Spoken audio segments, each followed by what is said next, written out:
When my daughter moved to sell my house the same day I collapsed, I let everyone believe I was the helpless old man they'd been mocking. Quietly, I prepared precise payback, small, deliberate moves that would dismantle everything she thought she'd gained. But when the truth finally surfaced, the last twist left us all speechless. Before I share everything that happened, do one thing for me. Tap subscribe and tell me where you're listening from so this story can reach as many people as it needs to. At 78, my mornings don't start when I want. They start when my bones decide sleep is finished, usually around 6. My name is Alden Mercer, and I live in Oak Ridge, Tennessee, in the house I built with my own hands 42 years ago. It still stands stronger than I do. Most of the neighbors who lived here back then are long gone, either to warmer cities or to their graves. Now I'm surrounded by young families who smile politely but make sure not get trapped in conversation with the old widower on the corner. Every morning, I look out the east side of my yard where my late wife, Maren, and I planted apple trees. She used to say trees grow wiser with age. She wasn't wrong. Those trees have grown tall, healthy, and unapologetically alive. I envy them for that. Saturday is Farmers Market Day. The walk is 3 blocks. One of the last simple pleasures I still look forward to. I pull on my old flannel, corduroy pants, and the cap Maren used to say made me look charmingly stubborn. Before heading out, I check my phone. No missed calls. No messages. Especially not from my daughter, Raina. She hasn't called in weeks, not since our last argument ended in her accusing me of caring more about lumber beams and blueprints than her childhood. I could remind her that the business she resents is the same business that paid for her college, her first car, part of her home, and every emergency she's ever had. But arguments with Raina end the same way. She leaves angry, and I'm left staring at the wall wondering where things went wrong. I walk down Maple Crest Drive and see my neighbor, Walt Brigham, mowing his yard with the enthusiasm of a man 20 years younger. "Still with us, Alden?" he yells. "Not dead yet," I shout back. It's our usual joke, and it still is a laugh out of both of us. At the market, I buy tomatoes from Hank, who's been farming longer than I've been alive. His tomatoes taste like summer, sweet and real, not the rubbery things the stores sell. He asks how Raina's doing. I give the same answer I always give. Busy with work, busy with the kids. Lies slip out easier as you age. No one really wants to hear the truth anyway. Walking home, a sharp pain stabs down my left arm. It stops me mid-step. I mask it by pretending to inspect a loose thread on my shirt. It's nothing, I tell myself. Just age. Just stiffness. Just another reminder I'm closer to the end than the middle.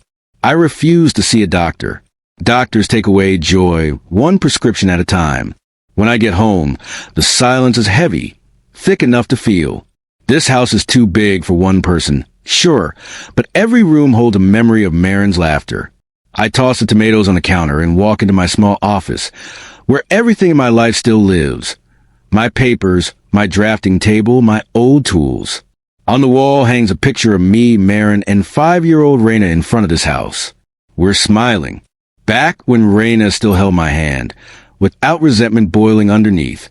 After Maren died 8 years ago, Raina's insistence began. Sell the house? Dad, you can't live alone. Move into Silver Pines residence. It's safer. It's better. It's time. What she meant was, sell it so Cole can use the money for another doomed business project. My son-in-law is a self-declared entrepreneur who burns through money faster than a lit match. Raina doesn't know the house isn't hers to take. Not anymore. With the help of my old friend and lawyer Martin Kepler, I placed the house in a protected structure, one Raina can't touch without my explicit approval. I built this house. I won't let it be sold like a used bicycle. I turn toward the kitchen when the pain hits again, this time sharper, followed by dizziness that twists the room. I grip the doorframe until the spinning slows. Maybe I should see a doctor after all. But stubbornness wins again. I make a simple lunch, eat alone at the oak table built for holiday dinners, and try to read, but the words blur. The phone rings. I see Raina's name. Perfect timing. "Hi, Dad," she says sweetly, the tone she uses only when she wants something. "How are you?" "Fine." I say, what's wrong? Why do you think something is wrong? Can I call to check on you? You can, I answer, but you don't. Silence. Then a sigh. Dad, we need to talk about the house. Of course. It's too big. The stairs are dangerous. You can't live alone forever. I'm 78, not a corpse. Dad, please. Be reasonable. Reasonable. That's code for give us the money. I'm not selling. I say firmly. You're selfish, she snaps. You always have been. You cared more about your company than your own daughter. Cole. The pain hits again. Hard this time. My vision dims around the edges. My grip weakens. Raina keeps yelling, her voice distorted like it's underwater. Dad? Dad, are you listening? I try to answer. Nothing comes out. My legs buckle. The phone slips from my hand as the room tilts sideways. Dad! Dad! I hear faintly before everything goes dark. When I open my eyes again, I'm staring at a pale ceiling bathed in sterile light. Machines beep. Tubes snake across my body. A nurse with a gentle voice leans over me. Mr. Mercer, you're awake. You had a stroke. Her words hit like cold water spilled down my spine. She explains how Walt found me on the floor, barely breathing. If he hadn't come when he did, I would have died. And Raina would have inherited the house immediately. The nurse doesn't say that part, but I think it, loudly, as my speech returns in crooked fragments and my right side refuses to obey. One thought burns hotter than the stroke itself. Raina already believes I'm dying, and I know exactly what she's planning next. The nurse's words repeated in my head long after she left the room. You're lucky to be alive, Mr. Mercer. Lucky? I didn't feel lucky. I felt trapped in a body that no longer obeyed me, and in a life where the only person I had left, my daughter, was already circling like a hawk waiting for her chance to swoop down and take what wasn't hers. Dr. Rivera arrived shortly after dawn, carrying a clipboard and the steady, professional calm of someone who explains life-altering diagnoses daily. She checked my pupils, my blood pressure, the movement of my fingers, all with the same seriousness. You experienced an ischemic stroke, Mr. Mercer. A clot blocked blood flow in part of your brain. We were able to treat it quickly, but you'll have temporary paralysis and aphasia. Speech will return gradually. I tried speaking, scraping out something like, okay, though it sounded closer to gravel dragged across cement. She gave a polite nod, pretending the garbled syllable made perfect sense. When she left, silence returned. Only the beeping of the machines kept me company, a reminder that I was still tethered to the world. I tried moving my right arm again. A faint twitch, that was all I got. The frustration was immediate and familiar. I'd spent my entire life building houses, lifting beams, hauling stones, shaping things with the strength of my own hands. Now those same hands trembled and refused to rise more than an inch. I was still staring at them when the door opened again. Dad! Raina's voice was a strange mix of concern and impatience, though the impatience was louder. She stepped inside wearing a tailored coat, and the expression of someone who'd rather be anywhere else in a hospital room, but needed to act like she cared. Oh, thank God you're awake, she said automatically. I tried to speak, but the words came out thick and broken. Her eyes flicked toward the monitors instead of meeting my gaze. The doctor said you'll need constant care after this, she continued. You can't go home alone. There it was, her real agenda, already pushing. You're 78, Dad. You could fall again. You need supervision. A professional place. Somewhere like Silver Pine's residence. It's comfortable. Comfortable. Like a pillow you press over someone's face. I forced out a shaky, no. She sighed dramatically, as though I were a stubborn child refusing medicine. Dad, be reasonable. You can't manage by yourself anymore. The house is too big. The stairs alone are dangerous. And you know I have my own family to take care of. I can't be running back and forth every day. I wanted to laugh. She hadn't run back and forth even once in the last decade unless she needed money. But laughter wasn't something my throat could manage yet. I brought some brochures, she said. digging in her purse and pulling out glossy booklets showing smiling retirees playing cards, knitting, doing water aerobics. Just look. This one even has a hair salon and a library. I stared at her, unable to say what I wanted to. You're not trying to help me. You're trying to help yourself.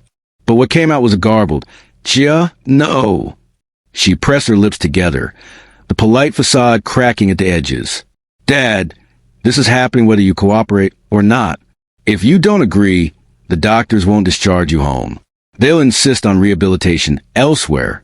I'm only trying to make the process smoother. Only trying to make sure you can sell the house without me in it," I thought. When she left, I lay there staring at the ceiling. I had no way to speak clearly, no way to defend myself, no way to protect my home. I felt trapped in my own skull. But beneath the frustration, a quiet ember of determination smoldered. Stroke or not, speech or not, I wasn't done. A nurse came in later to check my vitals. I motioned awkwardly with my left hand, pointing toward the bedside table. "Peeper," I mumbled. "You want a pen and paper?" she asked. I nodded. With clumsy left-handed strokes, I scrawled 2 words on the notepad. "Call Martin Kepler." "Is this your son?" she asked. I shook my head hard. "Lawyer," I wrote beneath it. Her eyebrows rose. "All right, I'll call him." She left the room, and for the first time since waking up, I felt something close to relief. The next morning, my fingers twitched again, more movement than yesterday. My speech therapist, a bright young woman named Serena, worked with me patiently. "Try again, Mr. Mercer.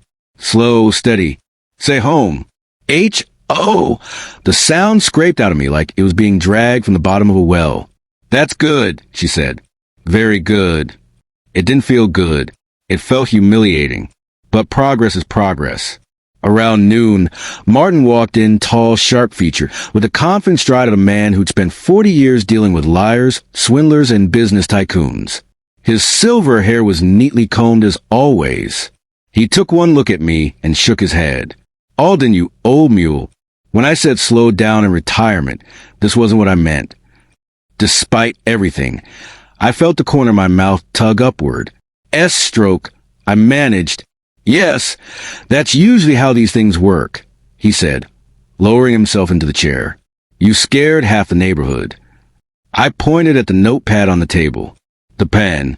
The house. Cameras. He understood instantly. "You want to check the house?" I nodded and added, Anna.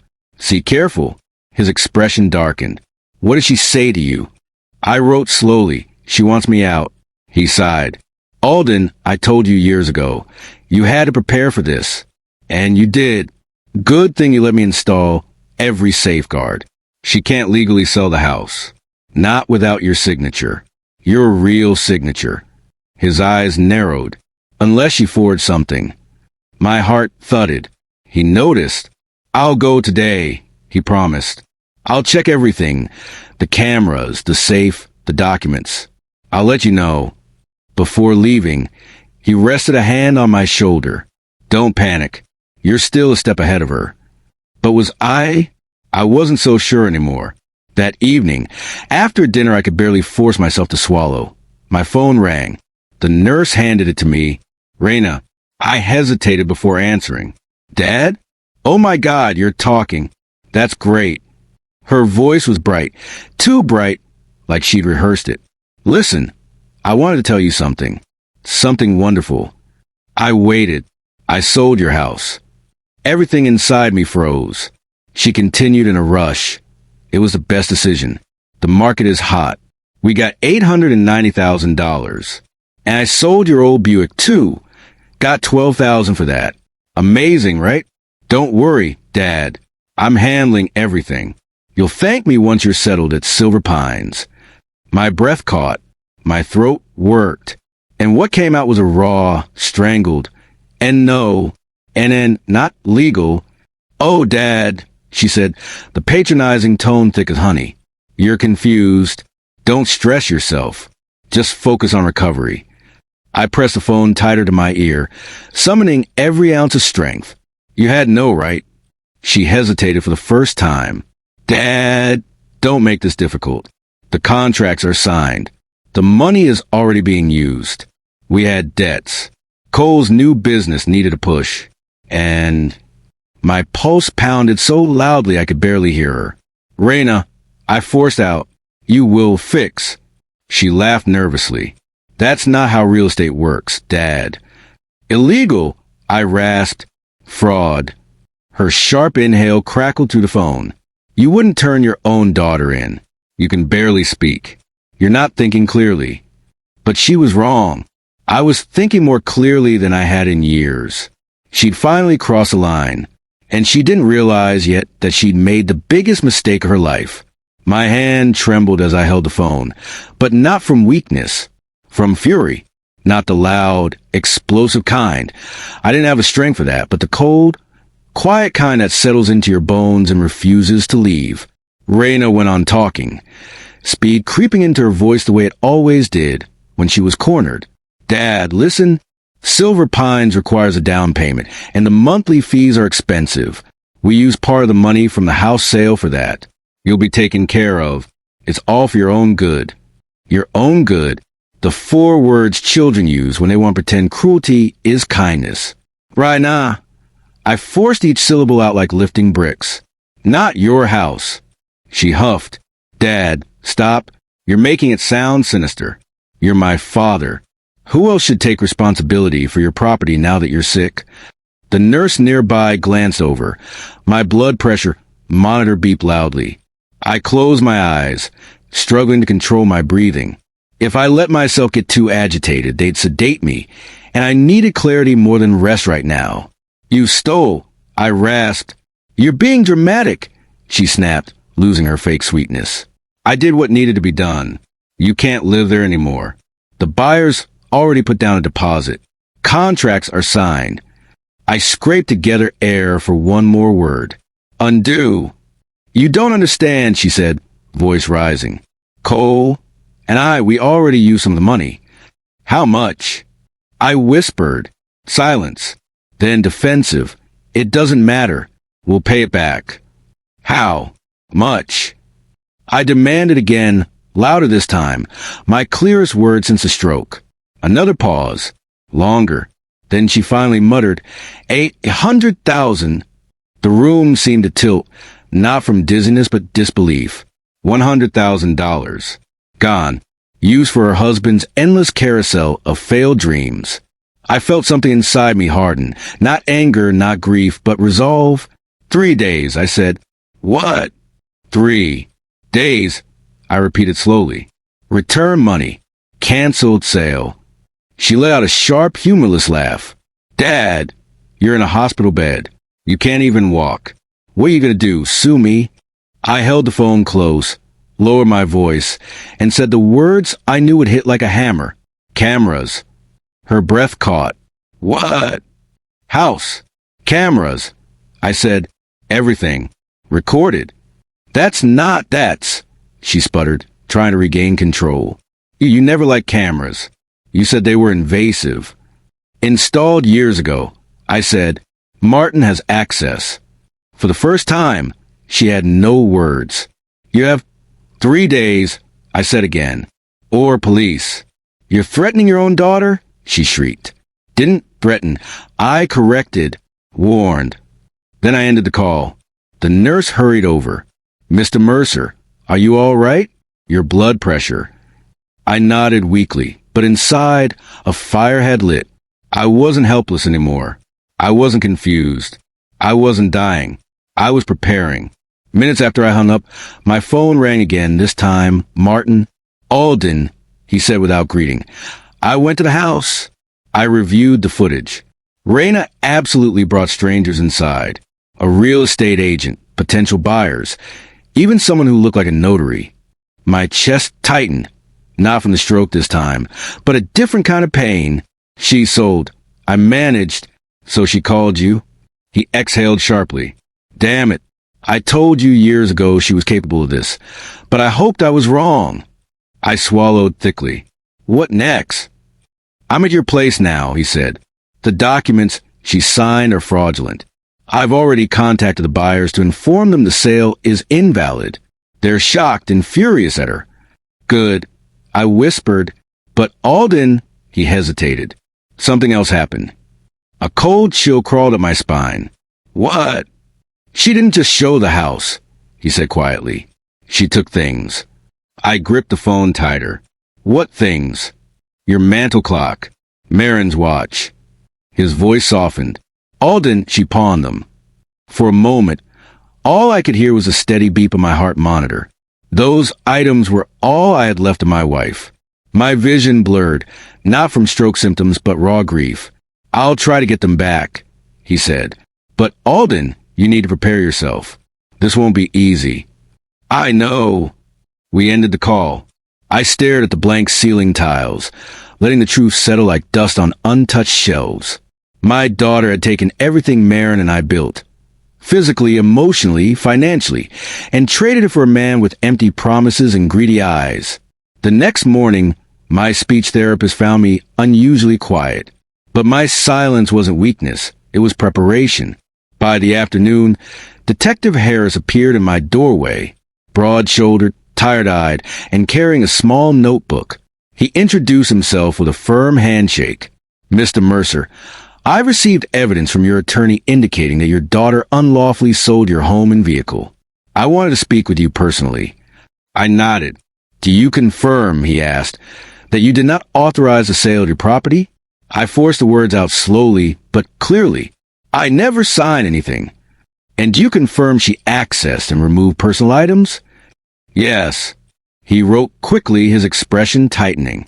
Mr. Mercer, based on what I've seen, your daughter is facing charges of fraud, misappropriation of assets, and potentially elder exploitation.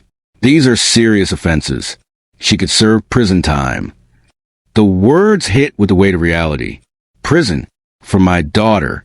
A daughter I once carried on my shoulders, who once clung to my arm crossing the street. But that girl was gone. In her place was someone who saw my heart as an obstacle in my life, as a dollar sign. Harris continued, your attorney says you've given her 3 days to return the money and reverse the sale. We will honor that timeline before proceeding. But understand, you are fully within your rights to press charges right now. I looked out the window. Cars passed. People lived their ordinary lives. And here I was, deciding the fate of my only child. Finally, I said, 3 days. He nodded. Understood. We'll monitor for any attempt to flee. After he left, exhaustion pulled at me, but sleep wouldn't come. Memories did, though. Thousands of them. Raina at 5 laughing with pigtails swinging. Raina at 14 slamming doors because I missed a school play. Raina at 20, marrying a man I knew would drain her dry. Where'd I gone wrong? Had I been too strict? Too absent? Too forgiving? Too blind? But no matter how I twisted the memories, I couldn't find a version of myself that deserved this. Late that evening, my phone buzzed again. Not Raina this time. Cole. I answered. Alden, he said breathlessly. We need to talk. We can fix this. You don't need to involve the police. Losing the house sale, it would ruin us. We'll repay you, I swear it. Money gone, I said flatly. It's temporary, he insisted. My business. Failed, I said, like others. He was silent. I could almost hear his jaw clenching. She didn't mean to hurt you, he finally said. She thought. I die, I finished. The silence that followed told me everything. Cole hung up first. I let the phone fall to my chest and stared up at the dark ceiling. 2 days left. 2 days for my daughter to return the money. 2 days before everything in her life changed forever. She thought I was weak. She thought I couldn't fight back. She had no idea who she was dealing with. The next morning brought a strange sense of calm, like the sky goes silent before a storm breaks open. My speech had improved enough that I could form sentences slowly, and with my left hand I could grip things again. Progress, the doctors called it. But my mind wasn't on recovery. It was on Raina. She hadn't called since the night before. Martin hadn't heard from her. Detective Harris had left a message saying he'd assigned officers to keep an eye on her house.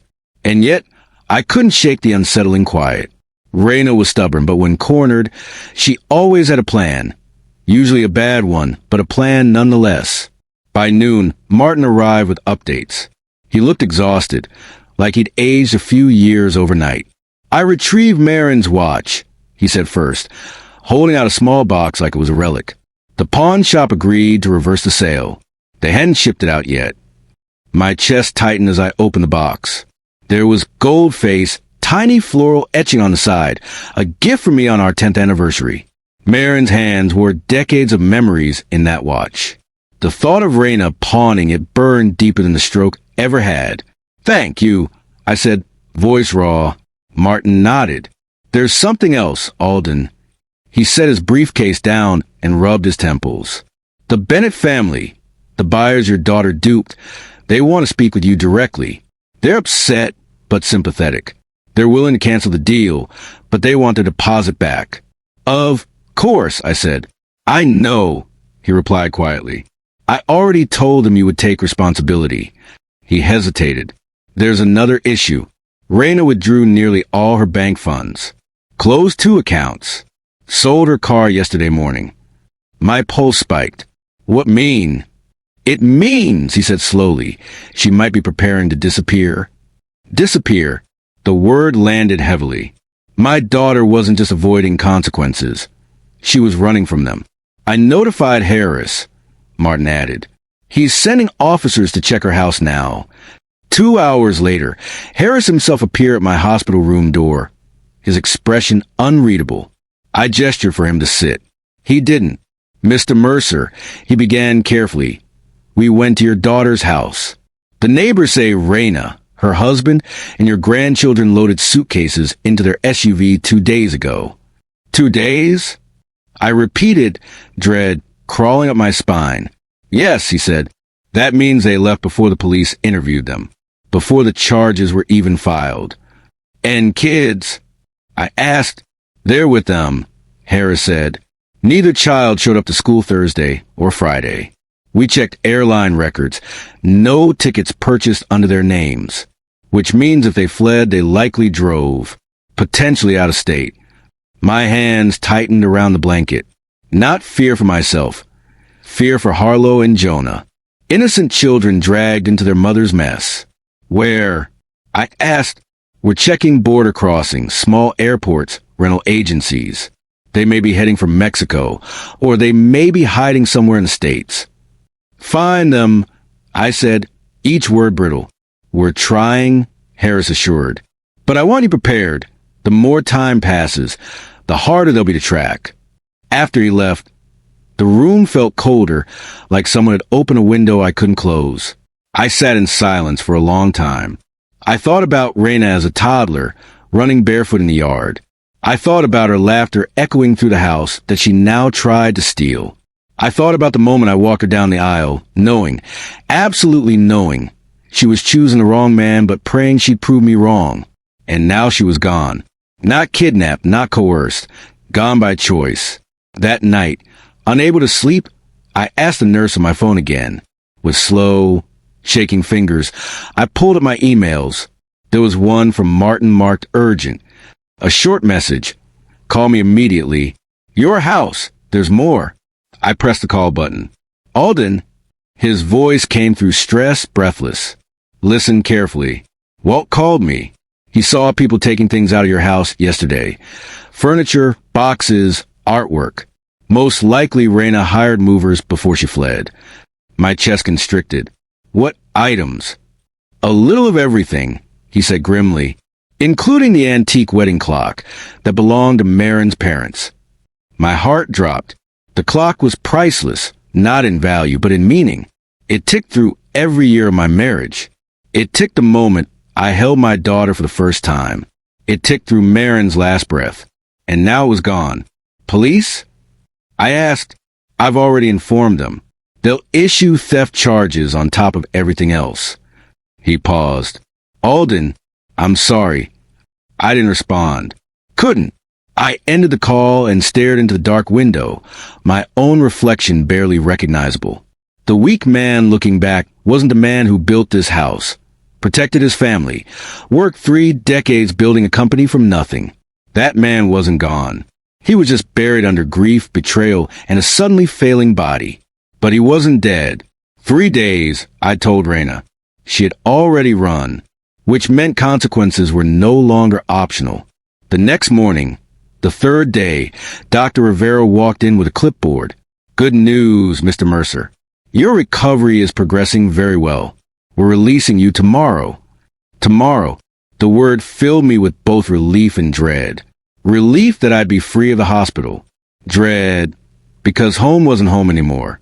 It was a crime scene, a battlefield, a symbol of everything I needed to reclaim. Paul arrived around noon, smiling warmly as always. Look at you, Alden. Talking. Sitting up straight. You're tougher than nails. Tough enough, I said. He laughed. Martin says you'll be going home soon. I'll help you get settled. I'll stay as long as you need. Night shifts, too. I'm not letting you fall down again. Thank you. He looked at me, his expression softening. You know, Raina, she wasn't always like this. I remember her running around the yard when she was little. Thought you hung the moon. Moon fell, I muttered. Paul didn't disagree. The next day, Martin and Detective Harris were waiting at my house when Paul wheeled me up the walkway. Seeing the police car parked outside my home sent a jolt through me. The house looked the same from the road, but stepping inside, I felt a heaviness in the air. They guided me into the living room. Sunlight fell across the hardwood floors, illuminating dust where furniture once stood. The mantel was bare, no clock, no photos. Empty spaces where a life once lived. Martin cleared his throat. Alden, you should sit. I lowered myself into a chair, staring at the hollow room. Harris spoke first. We contacted the Bennett family. They're willing to cancel the sale, as long as they receive their deposit back. They understand you weren't involved. I nodded. Martin stepped forward. But that's not all. We found this. He handed me an envelope left on my dining table. Inside was a single note written in Raina's hurried handwriting. Dad, I'm sorry. I didn't know what else to do. We were drowning. I'll pay you back. I swear. Please don't hate me. My fingers curled around the paper. Not hate you. I didn't hate her. But love wasn't enough to excuse what she had done. Not to me. Not to her children. Not to the memory of Marin. She's gone, Martin said quietly. And until the police locate her, there's nothing more to be done. I looked around the strip-bare room. The house I built had become a shell, a symbol of what was taken, and what I intended to reclaim. Martin, I said slowly, help me change my will. Both men exchanged glances. I continued, voice steady. Raina gets nothing. Silence hung heavy. Then Martin nodded. I'll handle it. Detective Harris stepped forward. Mr. Mercer, whatever happens next, we'll find her. And your grandchildren. You have my word. I didn't thank him. I didn't cry. I didn't crumble. I just sat there in the hollow living room and felt something inside me harden into resolve. My daughter thought stealing from a stroke victim would be easy. She forgot one thing. A man who can build a house from the ground up can rebuild a life. And he never forgets where every beam, every nail, every weakness lies. The morning after I returned home, sunlight spilled across the kitchen floor exactly the way it had the day Marin and I moved in. Only now the room felt unfamiliar, hollow, like someone had removed the soul from it. Boxes were missing. Furniture scraped from where it once stood. Even the air felt different, emptier somehow. Paul had slept on the couch, insisting he wasn't leaving my side until the therapist said I could safely move around. He was still snoring when I shuffled into the kitchen, using the cane Dr. Rivera had recommended. My right hand trembled but held steady enough to pour coffee. You're up early, Paul muttered, rubbing his eyes as he sat up. Couldn't sleep, I answered. Understandable. This place doesn't feel like your home anymore. He was right. It didn't. It felt like a crime scene someone had tried to erase. Before either of us could say more, a knock echoed through the house. Firm. Official. Paul opened the door to reveal Detective Harris, expression serious, holding a folder tucked under his arm. Morning, Mr. Mercer. Mr. Abbott. Any news? I asked, bracing myself. He stepped inside, closing the door. Yes. some you won't like, and some that might give you a little peace of mind. Paul motioned for him to sit. Harris declined. We found the SUV Raina, and her husband drove. The room froze. Where? I asked. Albuquerque, New Mexico. My heart lurched. Kids. No sign of harm. Hotel staff reported seeing 2 children with them. They checked out 2 days ago. Cash payment. 2 days. She was staying ahead of us. They're moving fast, Harris continued. We've alerted border checkpoints. If they try to cross into Mexico, we'll know. Paul frowned. Could they already be across? It's possible, Harris admitted, but we have reason to believe they're still stateside. What reason? I asked slowly. Harris placed a folder on the table and opened it. Inside was a printed email, an image of a postcard sent from a post office, addressed to me. I froze. I didn't get this. It was intercepted by our monitoring request, Harris explained. We flagged your name in USPS systems in case Raina tried to contact you indirectly. He handed it to me. A palm tree. A beach. Bright blue water. But the handwriting on the back stole my breath. We're okay.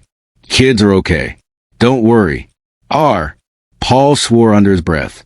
It's not an apology, Harris said. More like a reassurance. Or a way to ease her guilt. I studied the short message. Just like the earlier postcard. No details. No location. No remorse. But at least the children were alive. That's the good news, Harris said. And the bad? I whispered. Harris hesitated. We believe Raina may have used forged documents to obtain new IDs. Forged? Paul repeated, shocked. She and her husband contacted a man known for providing fake identities. Some of his clients hide in the U.S. under new names. Some leave the country. My stomach twisted. Forging documents wasn't desperation. It was intent. She's not coming home on her own, Harris added quietly. She's planning a long disappearance. The room felt suddenly smaller, the walls closing in around me. Paul placed a hand on my shoulder. Alden will get the kids back, one way or another. After Harris left, Paul and I went through what remained in the house. Nearly half my possessions were gone. Photographs, heirlooms, books, even the rock collection Marin and I had gathered during our travels. Anything valuable or sentimental, Raina had taken or pawned. Paul's expression darkened the deeper we looked. She looted the place, he muttered, like a burglar who knew exactly where the good stuff was. She did, I whispered. She grew up here. While we searched, I felt exhaustion creeping up my limbs, but not the physical kind. This was the tiredness of a father who had reached his breaking point. I leaned against the wall, letting the coolness steady me. If you want, Paul said gently, I can box up the rest so you don't have to look at what's missing. No, I said, need see truth. Because only facing it would help me let go. Around noon, Martin arrived, carrying more documents and an expression that told me the day's trials weren't over. Alden, we need to finalize a new will and trust before anything else happens. I don't want Raina to have any access to your estate, even indirectly. We sat at the dining table, the same table where Raina once ate breakfast as a child, swinging her legs while Marin braided her hair. Now, it felt like a courtroom bench. Martin slid the first document toward me. This is the updated will. Everything goes into the grandchildren's trust, which releases only when they're adults, not a cent to your daughter. And Lewis has no legal path to touch it. I signed slowly, my right hand shaky. Each stroke of the pen felt like chiseling a new chapter into stone. Next came the trust papers. Terrence Hale, Jr. will be the trustee when I'm gone, Martin said. A neutral party. Responsible. Honest. He'll ensure the money goes only to Harlow and Jonah. Good, I said. And lastly, Martin pushed a thicker packet forward. This revokes any prior permissions, inheritances, or shared rights Raina may have assumed she had. Legally, she is severed from your estate. A deep ache tug at my chest, not heart pain, but something deeper, something older. I never wanted this. I murmured. I know, Martin said gently. But she forced her hand. after finishing the paperwork. I sat on the porch while Paul made lunch in the kitchen. The wind carried the distant scent of rain and pine needles. Somewhere a bird sang. Life going on, indifferent to my fractured family. Minutes later, Paul opened the screen door. "Alden? Phone call. It's the Bennetts." I took the phone. "Mr. Mercer?" James Bennett's voice was warm but cautious. "Just want to say thank you again for covering the deposit. Emily and I talked a lot. And if you're still sure about selling, we'd be honored to buy the home. But only when you're ready." There was something earnest in his tone, respect, not entitlement. "Yes," I said. "You'll make good memories." "You have our word," he replied. "We'll keep this home alive." After I hung up, I sat quietly, letting the realization settle in. I could leave. This house, once a monument of my life, now felt like the ruins of it. And yet, hearing the Bennett's voices made something inside me unclench. The house didn't have to be a battlefield anymore. It could be a beginning for someone else. That evening, Martin returned with one more update. "Alden, we found your clock." For a moment, my breath caught. The antique clock? The one from Marin's parents? It was resold twice. But the last buyer is willing to return it for what he paid. "How much?" I asked.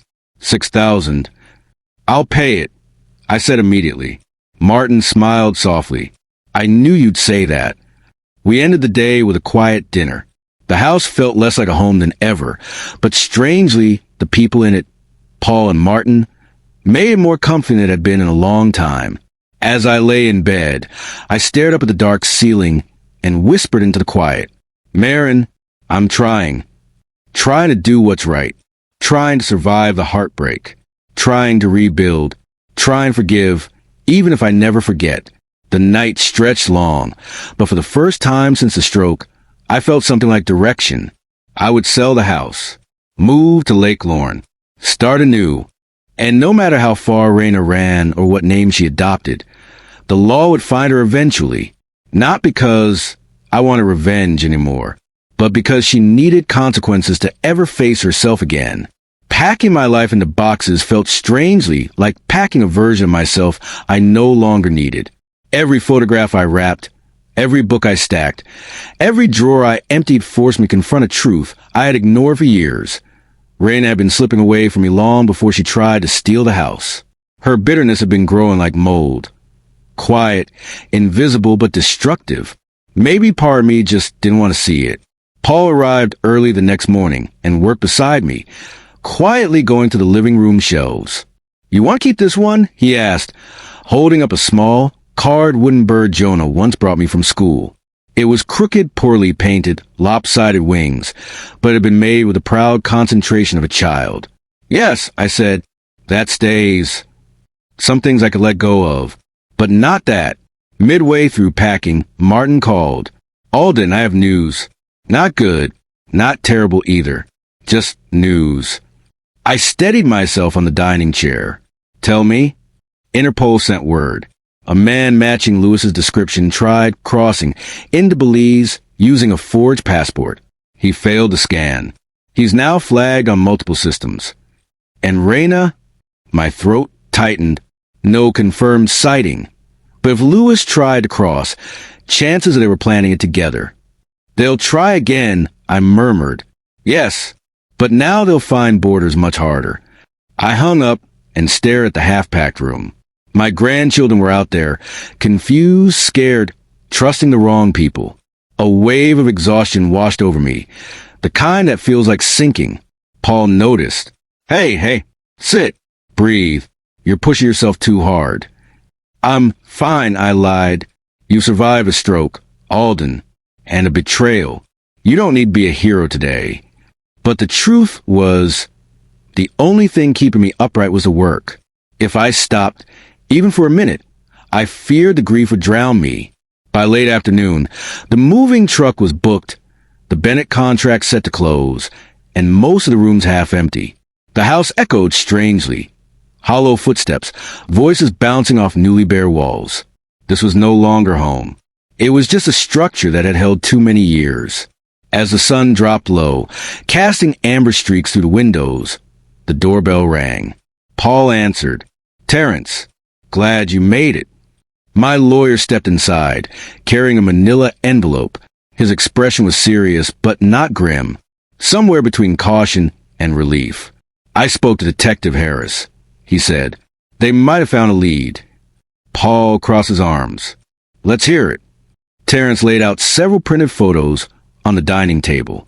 Grainy CCTV stills, a highway rest stop, a gas station, a woman in a hoodie, face partially hidden, but the tilt of the head, the posture. "Raina," I whispered. "She's alive." "And so are the kids," Terrence confirmed.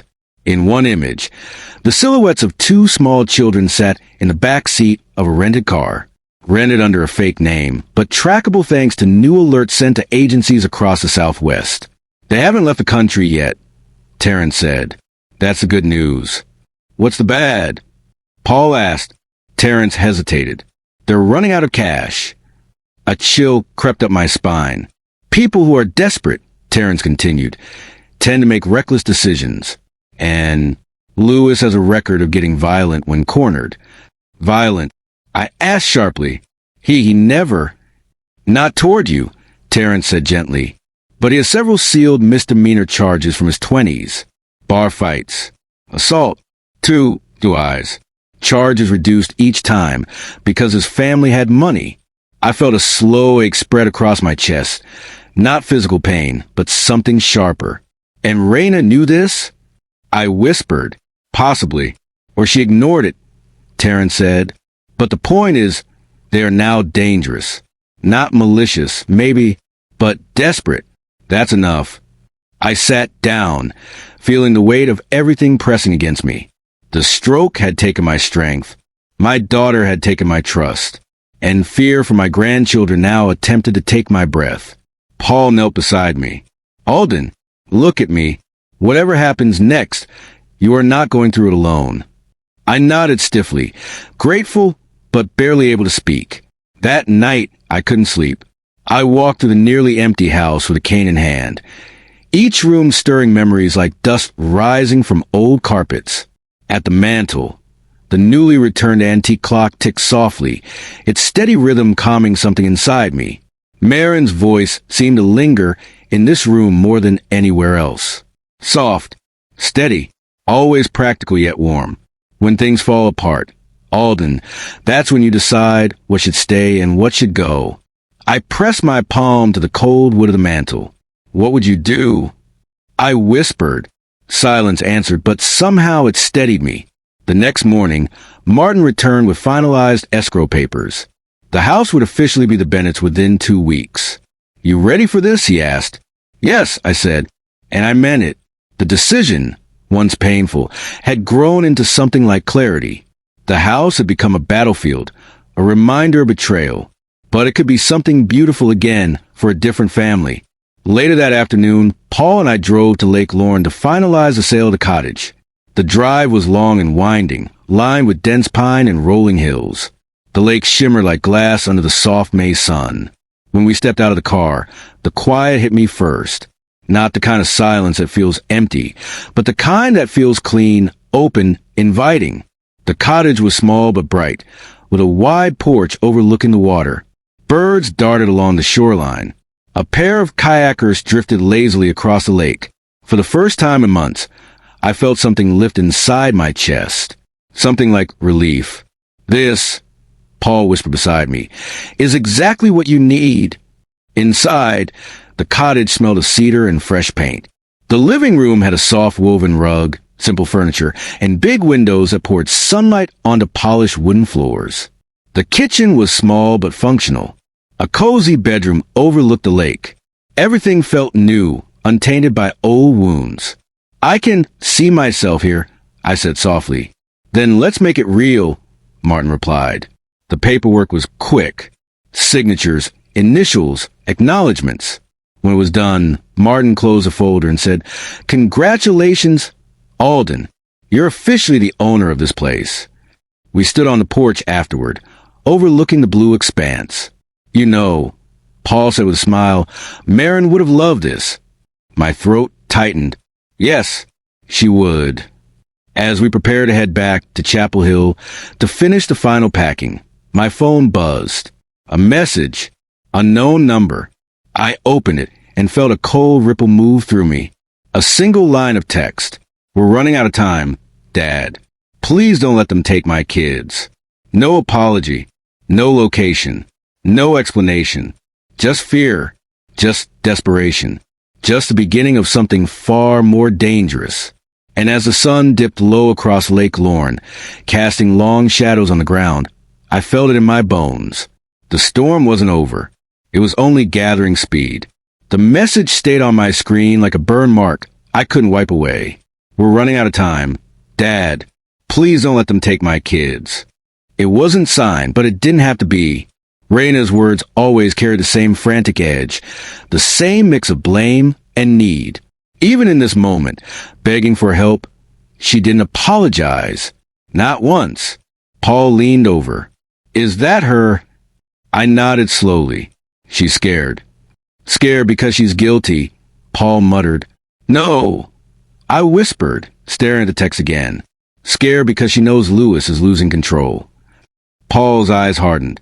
Then those kids are in danger. I already knew that. I felt it deep in my bones. Not the kind of fear that screams, but the kind that tightens around your ribs like wire. The kind that comes from knowing someone you love is stuck in the path of someone unpredictable. I showed the message to Martin the moment we returned to Chapel Hill. His expression sharpened. This changes things, Alden. She's reaching out, not directly to the police, but to you. That means she feels trapped. Desperate people do foolish things. Can we trace it? I asked. Burner phone, he said, but we might track the tower. Hours later, we had an approximate location, western Tennessee. A cluster of small towns near the border, all surrounded by back roads and open land. Perfect for someone trying to disappear. But there was something else strange. Martin returned with a folder and sat across from me. There's been one confirmed transaction from Raina's old account. Someone used her debit card 3 days ago in a small grocery store. Only for $34, but enough to ping. My heart pounded. So she's alive. And buying food. For herself, Martin corrected. And maybe for the kids. But it's clear they're running out of cash. I closed my eyes for a moment. We need to get them before they do something irreversible. Paul looked at me. Alden, what exactly do you want to do? I opened my eyes. I want to bring them home. Home, Paul repeated. After everything she did? I'm not doing it for her. I said quietly. I'm doing it for Jonah and Sadie. My grandchildren had no part in their mother's choices. Martin rubbed his forehead. The detective will want you nowhere near this. It's dangerous. I understand, I said, but if she's reaching out to me, she trusts me more than she trusts anyone else. Maybe enough to come out of hiding. We contacted Detective Harris, who arrived an hour later, tension already pinching his features. We'll send a team, he said, but you are absolutely not going with us. I looked at him steadily. If you go alone, she won't come out. She'll run again, possibly farther. And if you come, Harris countered, you could trigger Lewis. He's spiraling. He's already shown signs of aggression. The room went quiet. I exhaled slowly. Then you'll have to keep me safe. But she reached out to me. Not to you. Not to anyone else. Martin backed me up. Harris. She texted him because he's the only person she thinks won't want her dead. Harris groaned under his breath. Fine. You'll come. But you follow orders. You stay behind cover. You don't approach unless I say. I understand. The next morning we drove toward Tennessee. Me in the back of an unmarked SUV, Paul beside me, and Detective Harris up front with 2 other officers in another vehicle. My mind ran circles around the same thought. She's scared. The kids are in danger. And if Lewis snaps, I shut the thought down. Hours later, we arrived in a rundown area outside a small town called Wilden Creek. Old gas stations, rusted cars, unkempt motels, and one particular place that matched the grocery store's location, a cheap roadside motel with sagging balconies and peeling paint. Harris surveyed it through binoculars. Room 12. Curtains closed. Lights flickering. Matches a manager's description. Woman with 2 kids and a man who paid cash. My stomach clenched. Harris turned to me. Stay behind me. If Lewis is armed, you do not approach. Understand? Yes. We moved across the parking lot quietly. The morning air was heavy and warm. A dog barked somewhere in the distance. A couple argued in a nearby room. It all felt too normal. Too still. Harris raised a hand, and the officers fanned out around the door. He motioned to me to stand behind the concrete pillar. Then he knocked. Police, we need to speak with the occupants of this room. Silence. Another knock. Raina Coleman, we know you're inside. Come to the door. Still nothing. Then a soft sound. Not the click of a lock. Not footsteps. A whimper. A child. My heart lurched. Harris lowered his voice. She's in there, but she's scared to move. He stepped aside and nodded at me. Alden, say something, but keep your distance. I swallowed hard and stepped forward just enough for my voice to carry. Raina, it's me. Silence. Then, Dad. My chest tightened. I'm here. The kids, are they okay? Another pause. Then a small voice, Sadie's. Grandpa? Something cracked open inside me. I took a breath. Baby, it's okay. I'm right here. Behind me, Harris whispered urgently to his officers, preparing for any reaction. Then finally, the lock clicked. Slowly, hesitantly, the door opened 2 inches. One frightened, I peered through the gap. Raina, her face pale, her hair tangled, exhaustion etched into every line. Dad, she whispered, voice trembling. Let me see them, I said softly. She opened the door wider. Jonah and Sadie stood behind her, both clutching backpacks, dirt-streaked, tired, hungry, but alive. I felt my knees weaken with relief. But just as I stepped forward, a shadow moved behind them. Lewis, his face gaunt, eyes bloodshot, jaw twitching. And in his hand, something metallic. Harris saw it at the same moment. Weapon. Everything exploded at once. Officers surged. Raina screamed. Jonah cried out. Harris tackled Lewis against the wall. The metallic object clattered to the ground. A crowbar, not a gun, but the danger was still real. Lewis fought like a cornered animal, snarling, swinging, kicking. But Harris's team overwhelmed him, forcing him to the ground and cuffing him. Raina fell to her knees, sobbing. The kids rushed to me and I wrapped my arms around them, holding them as tightly as my old bones would allow. It's over, I whispered. You're safe now. Raina looked up at me, tears streaking her face. Dad, I'm so sorry. I met her gaze for a long moment. A lifetime of pain sat between us. Anger, betrayal, loss. But also the unmistakable look of someone who finally understood the consequences of her choices. I know, I said quietly, but you still need to face what you've done. She nodded. I will. And for the first time, I believed her. Months later, after hearings, evaluations, and negotiations, Raina received a lenient sentence. Rehabilitative, supervised, structured. Not prison, not freedom. Something in between. Something that held her accountable while helping her rebuild. Lewis, however, did not receive mercy. My grandchildren were placed temporarily with me. With Paul's help, in the cottage by Lake Lorne. Jonah learned to fish. Sadie planted wildflowers. Their laughter returned to the house like birdsong after a long winter. One evening, sitting on the porch with the lake shimmering gold before us, Jonah leaned against me. Grandpa. Yes, kiddo? Mom said you saved us. I looked out across the water. No, I said softly. I just didn't turn away.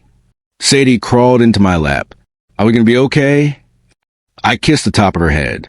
Yes, we are. Because for the first time in years, life wasn't about holding on to the past. It was about building something new, something honest, something peaceful. As the sun dipped behind the trees, I felt Marin's voice in my heart again. Gentle, steady, loving. When things fall apart, Alden, that's when you start truly living. And she was right. I had lost a house. I had nearly lost my life. I had lost a daughter I thought I had, but in return, I gained a chance to help her become someone better. I gained a future with my grandchildren. I gained peace. And in the end, that was enough. Before I wrap up everything I've lived through, do one small thing for me. Tap that subscribe button and share where you're watching from. Your support helps these stories travel farther. And I'll be back soon with another tale that will hit just as deep.